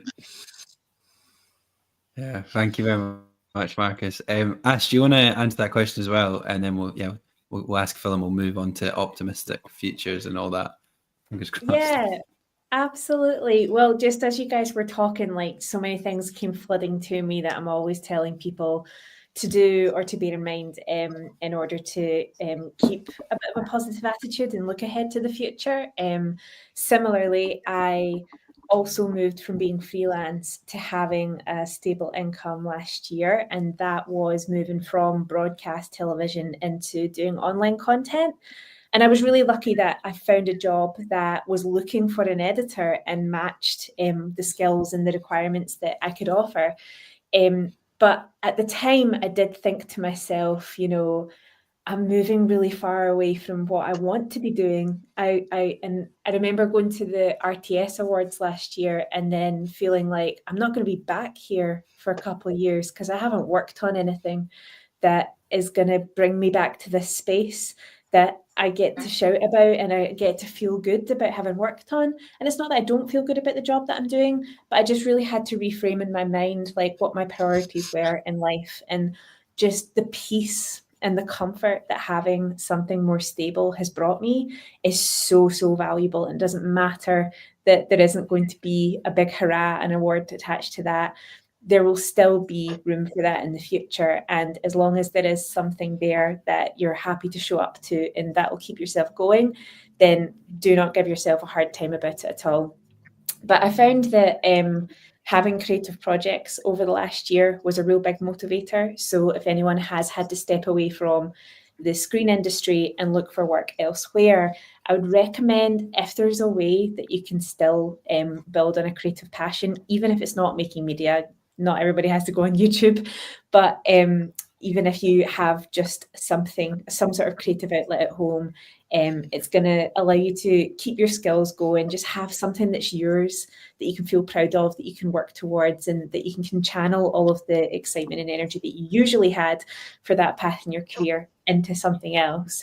I wanted to pick up on what Naz said about connecting with people, and just, you know, if you're not feeling like going along to an event and being all singing, all dancing, like, you don't have to. Again, give yourself a break. It's really tough. And I've gone to lots of events, and it's quite hard to talk about what's going on right now. And a lot of people feel very despondent and really negative. And it's fair to have those feelings and let them out. But sometimes it can be really overwhelming when you're in a room full of another 50 people who also haven't had work in a while. And it's okay to take a step back from that. And another thing that I found quite helpful is to journal. So the first podcast I did with Jamie was in October 2023. And he did ask about, I think I've already mentioned this before, but he asked how me and the other panelists coped with the ups and downs of the industry. And I made a comment about how I felt my nervous system had caught up with the chaos, and that I no longer felt the kind of highs and lows of the waves of the industry. Shortly after that, I realized that I'd become completely desensitized to panic, and I wasn't dealing with it at all in a healthy way. And that manifested in some really physical symptoms that I ended up having to go to the doctor. And there's basically been this completely new understanding of stress on my part, because I think in this industry, you become desensitized. You become trained not to recognize the symptoms of stress in yourself. And so after going through that, I started to write down day to day how I felt, what different things were happening, you know, what was my mood like, my appetite, were there changes in my health, and just really monitoring what was going on and using that to sort of like make adjustments and recontextualize, make decisions on my life that were for the benefit of me and not for the benefit of an industry that isn't looking out for me. And, you know, last year, most people will be aware there was a really intense and a really tragic story around John Balson. And what happened to him was that all of everything we've been talking about tonight came to a boiling point, and he's no longer with us. And the more I read about that, like, I could just identify everything in the story with people I knew and with things that had happened in my career, and you cannot let it get to that point. So another thing, along with journaling, is also writing down what you're grateful for and finding gratitude in every day, and just really recontextualizing life to sort of look at the bigger picture and feel like, yeah, okay, I can get myself on track and I can work with this, and make sure you dwell on the positives as well as like tackle the negatives. Completely. Thank you so much, Ash. That's lovely answer, and I appreciate you sharing all those like sort of tips and coping mechanisms as well. Phil, do you want to answer this question as well? I feel like you've got lots to say. You've obviously had quite a tough year as well, and I appreciate you speaking so openly about it when we did our podcast last October. Yeah. Thank you, Jamie. I'm really appreciative to all of you for and actually for being in this space, because I think it's one of the things that I find is missing a lot of the time from our industry, is actually this kind of heartfelt conversation that's actually about the personal cost of it. You know, I was an actor before I was a writer, and you know, there's always been. I talked to Jamie about this at quite some length when we spoke on the podcast last year. You know, I'm allergic to magical thinking now, because I think it's dangerous, frankly, and it's part and parcel of this industry. Social media is awash with it. I think social media is dangerous, and I say that as somebody who quite clearly is fucking addicted to it. But you know, it's awash with magical thinking. There is no guarantee, and you know, as we've been saying, you know, there's far less work available now than there has ever been, and it's never been easy. So you know, finding so for me, it is about not taking it personally, if that's possible. You know, not necessarily the journaling that Ash was suggesting, but actually just having some kind of barometer of going, I'm not coping, and I need to step away, and I need to go outside, walk the dog, you know, be with my loved ones, put the sodding phone down, and actually be a present human being in the world, and worry less about whether or not because listening to you all, I haven't worked in over a year now for pay. That doesn't mean I haven't worked. I've been working my ass off. I'm a writer. I've got loads of projects out there. Haven't worked for pay in over a year. So and that's been incredibly tough, and I found it enormously difficult. I have to say, and this isn't just blowing smoke, one of my lifelines has been the director's take. Thank you. I have to tell you, every time an episode of that comes out, I listen to that, and I feel like I'm part of an industry, and I feel like it feeds me in enormous ways. So I'm Marcus, but please pass that on to Oz, because I absolutely adore the director's take, and it means a huge amount to me, and it's helped me feel like I'm still part of the industry. So and one of the things it's taken me a long time to reconnect to is the love of doing the job, the love of telling stories, and disconnecting that love from outcome and achievement. That for me has been the really difficult thing, because when my income from the industry disappeared, for a long time, so did my love, because I just went, well, if me sitting here at this machine and tapping my fingers isn't going to somehow keep the roof on, then what am I doing it for? And I had to reconnect to, well, I'm doing it because I love telling stories, and I want to keep telling stories, and I also I'm passionate, and this conversation isn't the forum for this, but I'm also passionate about telling new stories, different stories that aren't sweet Jesus God fucking cozy crime murder mysteries. I would love to tell those kind of stories, right? So but there's a reason that lots of them are being commissioned, is because they're a safe bet and they sell around the world. But anyway, so for me, it's about what stories do I want to tell? What stories am I passionate about? And that barometer, am I okay? Where am I on that barometer of, actually, no, I'm in the red. I need to step away. I need to put the phone down. I need to listen to the director's take, or just get a real job, Jamie. I love you as well. So yes. Don't worry, those are things for me. I wasn't feeling left out. But for me, I think I always come back to letting go of magical thinking. Yes, I will now subscribe to that.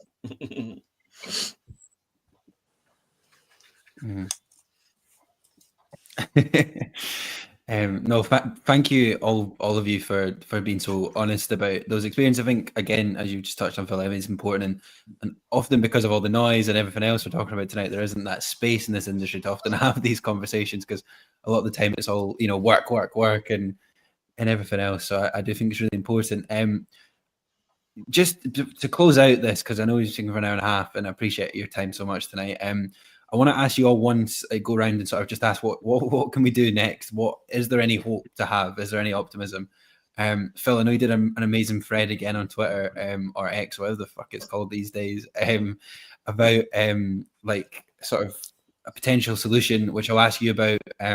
But Marcus, to go back to you at the start, do you have a solution? Do you have an idea of anything we could do, apart from burning down the industry and starting again, of things we could do to sort of maybe improve this situation and help people? No, because there's no quick solutions or shortcuts, really, unfortunately, is the sugarcoaty thing. But yeah, I guess it goes back to what I already said about just sort of taking the time to focus in on why you're doing it and what you want to do, because I think that can easily be lost because essentially when you're chasing all of these things, you're putting your power in other people's hands, which is and your self-worth as well, which is very much attached to the work that we do. Is why a lot of it can fuck with your mental health, is because you put so much of yourself into it, and you're putting that out there and you're getting rejected or whatever it is. It's like being in a room full of people that know each other and no one wants to speak to you. It feels like that. But it's not as personal as that. And I think once you kind of realize that the industry isn't necessarily it doesn't care about anyone. Really, it actually doesn't care about anyone. Once you do that, then you're like, cool. Then if it doesn't care about anyone, then there's nothing exceptional about me and my failures. Then you really just need to like focus in on your work, and kind of, as long as you're happy with what you're doing and why you're doing it, which really should be for the joy of doing it, then yeah, like all of the other stuff is like a bonus. And of course, like it's money is very, very important, and I think that should, and survival should like take precedence first. Like you have to give yourself a platform to even enjoy life. That's a thing which you should prioritize first and put the other stuff on top. But yeah, it's kind of not losing sight of the fact that everyone got into it in the first place because it's a bit of a hobby, and because it was just the joy of doing it.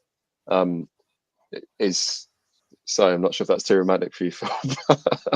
But it is kind of the truth for me. Is that is all I can say from a directing point of view, and like a creative, like a writer's point of view, and also like a development producer's point of view as well. Is just focusing on taking control of your own career as much as you can, and just kind of allow stuff to come your way and embrace it when it does. Thank you very much, Marcus. I appreciate that. And I know it's hard to keep optimism and stuff at the moment, but I think it's hard as well. I mean, we can't always have complete agency over everything, but I think you can have some agency over things you're doing, and it does make a small difference, despite all the problems we're talking about tonight. Naz, do you have any, I mean, you obviously experienced, as we talked about earlier, like 10 months of looking for work, and you're an experienced producer and stuff. From your observation of this industry, is there anything you think we could change, or anything we could do that would make things better right now if we had a magic wand?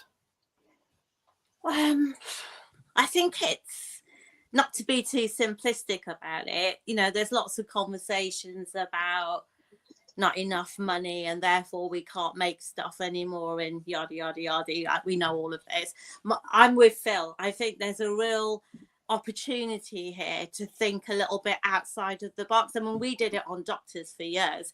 We were the land that TV forgot and the show that never had any money, and we created some quite wonderful things on a shoestring, and the majority of the stuff that we did was all very character driven. So I guess what I would say is it would be great if people just started thinking a little bit differently about storytelling.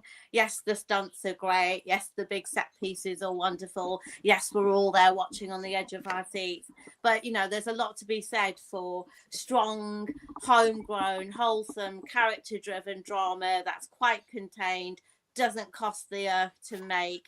And if you get the right people on it, the right producers, writers, directors, teams, we will sit down and watch it.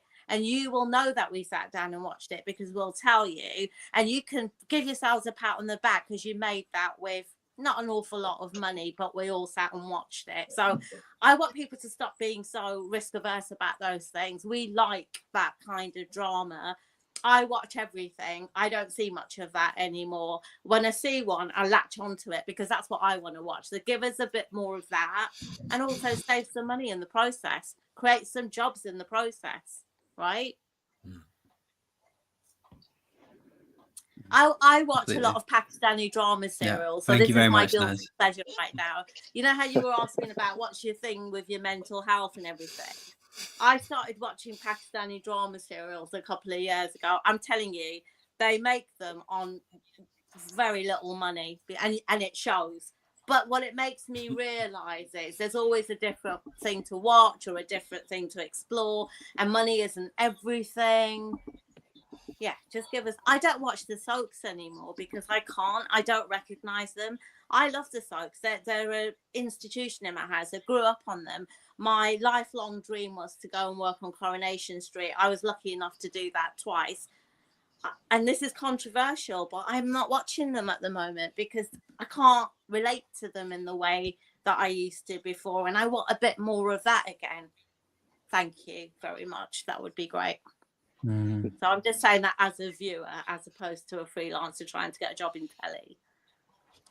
So yeah, a bit of that would be nice. No, I think, yeah. Thank you very much, Naz. I appreciate your honest answer. And yeah, we're going up against EastEnders tonight as well on this live stream, so you know it's fine. Yeah. The How are we doing? can, Are we winning? The soaps can handle it, hopefully.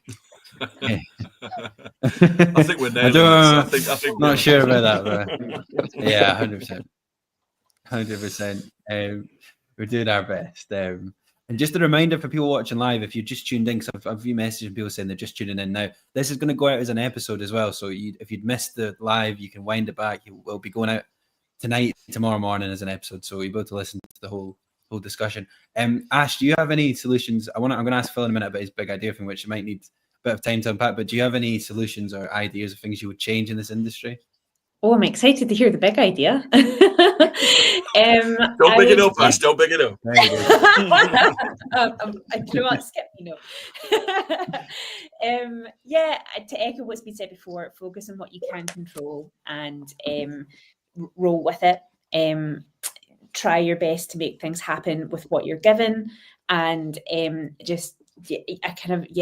don't know if I necessarily have solutions. I kind of know what things I would love to change, and in order to make that change, you've got to basically group together, make sure that whenever you're talking about this, you're being extremely fair and you are understanding from both sides, but basically trying to meet in the middle and put forward exactly how you feel without it being too aggressive or emotionally charged. I've found that to be like a very successful route in order to have conversations with people that I wasn't invited to have conversations with before as a nobody, and just putting yourself out there honestly and trying to tackle it from a really fair point of view, I feel it does get you places, and people trust you, and they trust, like, when you talk about it, that you know exactly what's going on. So yeah, it's difficult, but hang in there, try your best, think outside the box, and work on what you can control. Completely. Thank you very much, Ash. I appreciate your answers, and no, thank you everyone as well for assembling tonight. We've been trying to organise tonight for. I've been putting a lot of work into this for months to try and get this, because it's hard to get everyone together in the same night as well. So I'm buzzing we pulled it off so far, and I apologise, Phil, if I piped up your big idea too much, but it is a very interesting thread. So do you want to tell us a bit about that? Because I mean, we need some optimism, and and I think it's a really good idea. Okay, well, thank you, Jamie. So I won't rehash the thread too much. I think what I'd like to suggest is, again, Jamie, whack it in the show notes, and people can have a look at it. This was something I put out earlier in the year, really, and it's basically just, you know, getting the PSBs, the public service broadcasters, to invest small amounts of money into round the regions of the country, producing singles and pilots on budgets that are actually, you know, set in the world we live in today. So, you know, riffing off Play for Today, I called it Play for Tomorrow, and saying, look, you know, if each of the PSBs did, you know, 5 or 6 a year, that would be 30 single dramas, pilots that we could give new and mid-career people chances to make, you know, and also I think one thing we haven't talked about here, actually, and I say this as a recovering actor, the acting industry is having exactly the same issue that we're talking about in terms of production. You know, if you want an acting job now, if you're not a name, you're screwed. You can't get those small little parts that used to be available because Doctors is gone, Holby's gone. You can't get those day gigs or 2 or 3 day gigs. So really, that was what I was saying. But if you'll indulge me, because I never get to do this, and I'm very excited. I kind of made a little list about what the industry could do and what the government could do, but also, you know, going back to what Marcus said about burn it down. When I said earlier, I think the industry is in collapse. I think, you know, I'm with Homer Simpson. Every crisis is an opportunity. So this is a crisis-opportunity, right? And it's a crisis-opportunity to actually change the way things are done. And, you know, I wrote a documentary about Einstein the other year, and Einstein always said, you can't solve a problem with the same thinking that created it. And I think the industry needs to use this as an opportunity to go, how can we change the thinking of how we operate, right? So I've got a few points. Point number 1, the industry needs to acknowledge the scale of this crisis. because at the moment, you know, it's only people like us who are having these conversations, and thank you to Jamie for hosting this, because these conversations are not happening. You know, I don't see Russell T Davies. I didn't see David Tennant mention anything about this at the BAFTAs at the weekend. You know, I don't see it amongst the people who have the power to action change, and I think they need to start speaking up about it. And then the second thing is, the industry has got to start valuing and supporting freelancers. And that's not just the freelancers who it's paying. It needs to value and support freelancers when they're not being paid. It can't just kick you out the door like an Uber driver or a Deliveroo rider when they don't need you and assume you'll be there when they do. The industry needs to support freelancers, and part of that, I think, is getting rid of this specious notion of talent pools, which I echo what Naz said about them. I think that's a really, really dangerous talent pools, and the competition style way that we're supposed to apply for jobs. Oh, it could be you, like you're playing the lottery. No, that's not a professional industry as far as I'm concerned. Sorry, this is me soapboxing, so forgive me, folks. And then fundamentally, I think one other thing: end the snobbery around lower and medium scale budgets. So end the snobbery around soaps and end the snobbery around anything that isn't HETV. The government is pushing really hard. I had a spat with Chris Bryant the other day on Twitter. But this is the case. The government wants high-end television because it wants growth, whatever the fuck that means.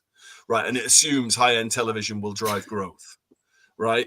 But the reality is, you can't have high-end television if you don't have low-budget and mid-budget television. There's no way you can sustain that industry. So you need a mixed economy, and that economy needs to be sustained, and so it needs to be funded and it needs to be supported. So people who work in soaps are skilled people who can make HETV if you give them a chance. And then finally, forgive me, finally, the industry has to embrace and support risk and innovation again, because it isn't doing. And the longer that it doesn't, the more people will not recognize it when it happens, and the more people will just go, oh yes, all television is basically cozy crime and high-end television. We need risk, innovation, things that might die on their arse, but you take a swing at them, and until the industry goes out on a limb and does that, there's no future, basically. So those are my big points, and forgive me for soapboxing, and thank you for giving me the opportunity. My name's Phil. I've dropped the mic. No soapboxing at all, Phil. No, I think it's this is why I loved having you on so much last year, and I think it's brilliant. We need, ironically, we're talking about this growth thing, but that would act. And again, I'm not going to define what growth means, but I do think it's innovation and trying to think outside the box like that. Ironically, that actually would lead to growth. It would probably actually help us. Like, you know what I mean? That's the other thing, right? See, if we're being cynical, there's lots of they can make more money if they actually looked after the industry, but we could actually go make them more money if they want to employ all of us and allow the pipeline to flurry. And it's not about money to me, but there's an opportunity there. It's the austerity mindset, though, isn't it? That's the thing. The austerity mindset has gone into every area of society, which is basically there's no money, so cut everything. Yeah. Which is how we ended up losing doctors. It's how we ended up losing these soaps.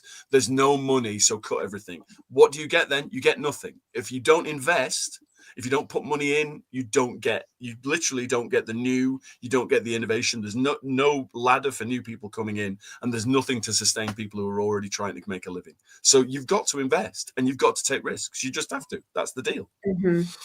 And I think also just embracing that you can make something that's not for everyone. You can actually make something that really appeals strongly to certain groups and have enough of that to cover all the different groups, and people will be happy and there'll be enough for us all to work on. We don't just need to make things that are for every single person. And if not enough people respond to it, it's a failure and we drop it now. Right. And that will then help in this shift that we're going through in terms of how and where people watch, right? Yeah. We know that linear telly is dying. We know that people are watching on demand on YouTube. Hello, YouTube. So therefore, risk and innovate for that, rather than just going, well, it has to work at 9 o'clock on a Wednesday night, or it's dead on its ass, right? Absolutely. Oh, completely. Thank you everyone for all these amazing points tonight. There's been a few questions come in. A lot of them we kind of covered, but there's one question I think this might be a good one to end on and to leave things. And it's actually not about the industry crisis as well, which might be a nice thing. It might be good, but someone just asked on one of our socials, what's the best television show everyone's watched recently? That's quite a nice one to end things on. So yeah, let's start with that. I think, you know, lots of great things to digest, but let's plug some TV. Naz, start with you. You were talking about watching some stuff earlier, but really what's hard. the best show you'd watch recently? It's really hard for me because I watch everything. What have I really enjoyed? I can't just say one. I really enjoyed Black Doves, Joe Barton's. It was brilliant. I watched it around the same time as The Day of the Jackal and A Search for Truth, the Lockerbie piece. All lovely.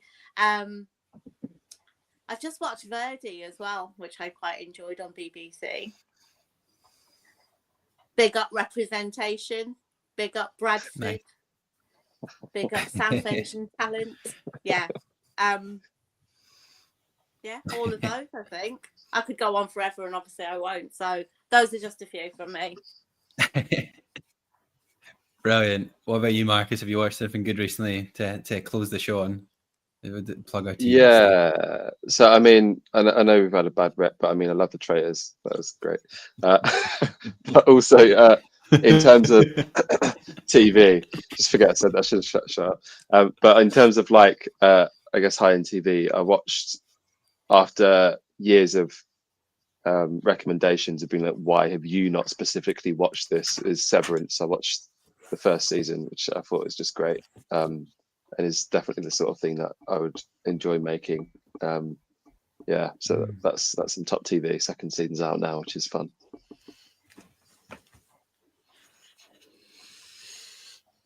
Brilliant. Thank you very much, Marcus. Ash, what about yourself?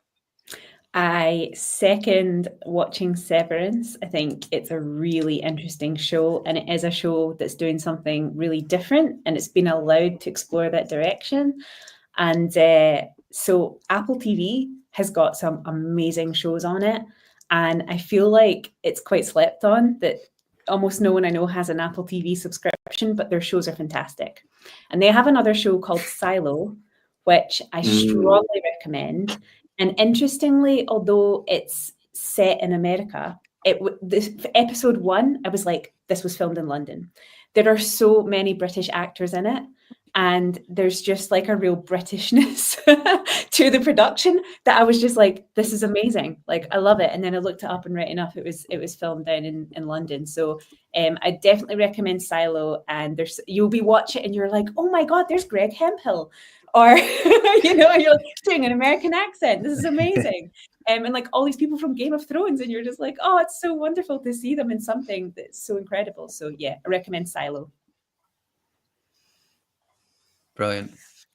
Thank you very much, Ash. And Phil, lastly, anything you've been watching this being you'd enjoyed? I'm so glad to be asked this question, because when I was on your podcast, you asked me this, and I couldn't think of anything apart from We Are Lady Parts, which is fantastic, and I absolutely bow down to We Are Lady Parts. But so I've got 3, because my agent always said to me, watch British telly. I think it's interesting about Apple TV, isn't it? Because they don't need people to watch to make their money, right? Which I think is really fascinating about the model. They don't care whether people watch, you know. Anyway, because I've never seen any of theirs, and I know that there's brilliant stuff on it. So Alma's Not Normal was just fantastic, and I also loved Alma's Not Normal for Sophie Willan and her real insistence on working with people from Bolton to crew that show, to cast that show. You know, that really felt grounded and authentic. I loved it. Similarly, The Responder, Tony Schumacher's show from Liverpool, The Police with Martin Freeman, again, you know, really crude and cast. But my big one that I think hardly anybody's seen, or I think has been slept on. Oh yeah, and then from Wales, Lost Boys and Fairies, David James's incredible limited series, which is really beautiful if you haven't seen Lost Boys and Fairies. But then my number one that I haven't spoken to anybody about is The Gathering. Anybody see The Gathering on Channel 4? Yeah, Channel 4. I absolutely adored The Gathering. A writer called Helen Walsh. It was her first show on telly. She'd written novels, and it's fantastic. It's like The Wire, The Gathering. It's just brilliant, kind of multi-stranded layers through society. Again, set in Liverpool. Really, really authentic representations of working class life. That I just thought it was fantastic. The Gathering, just brilliant. So yeah, that's me. Brilliant. Thank you everyone for your recommendations. I'm trying to think if I've got any myself. Been watching the second series of SS Rogue Heroes. It's filling my World War II interest, so I've enjoyed that. And obviously, I should probably shout out River City, which is back on TV this week. So another brilliant series of that. Lots of exciting things to come. Not biased at all, obviously. But no, listen, thank you so much for being on this live. Thank you to Vito as well, who left early. I really appreciate him coming in on it when he's at work as well. This has exceeded my expectations. I'm so glad we pulled this off, and I'm not just blowing smoke up your arse. I think all five of you are wonderful, like really talented people, and there's a reason I asked you on this, and I really appreciate you giving your time to have such honest and candid conversations. Lovely comments about how honest we've been and how people have resonated us in the comments as well. So thank you everyone watching. Thank you everyone that's been supporting the show. But yeah, thank you all of you. Really appreciate it. And we'll link everything below that we've been talking about when the episode goes out. And go and check out the Director's Take. Go and check out Sonora and all these things as well. And keep up with Phil's brilliant Twitter. And somebody give Naz a job as well. Yes, because please. she deserves it. And so does Phil. And so does everyone. So thank you very much. Yeah, everybody a job. Thank you, Jamie. Brilliant. Thank you, Jamie. Yeah, thank you for hosting it, Jamie. Thank Really you so appreciate it. much. Really appreciate it. Pleasure.